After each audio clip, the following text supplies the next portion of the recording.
Also rolled through Henry and Barbour counties. Today, we're finding out just how powerful they were.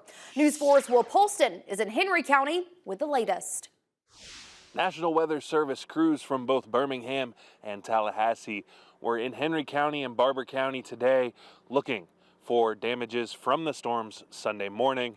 And from what I've been told from the National Weather Service of Birmingham, they were able to indicate an EF0 tornado that came through these two counties.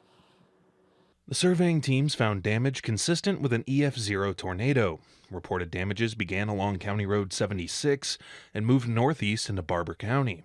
And they'll go and assess an area to look at the timber damage, to look at any kind of structural damage, trees, power lines, any kind of buildings, vehicles that are damaged, things like that.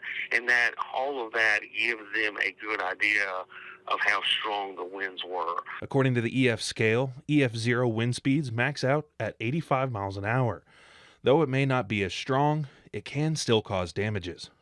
Generally, the winds of EF0, thankfully, are on the lower end, but still, like you said, even minor damage can be significant, particularly with falling trees. According to Holmes, assessing smaller storms can be more difficult. This causes the survey team to account for additional factors.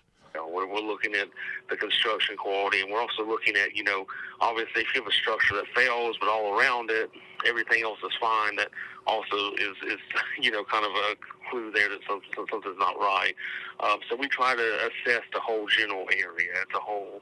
Now, I'm being told from the National Weather Service of Birmingham that since this tornado hit in such a rural area, damages stuck to a minimum, mainly just snap trees and down limbs. In Henry County, Will Polston for your hometown news leader. Additional information will be released by the National Weather Service when the survey is completed and reviewed. A cool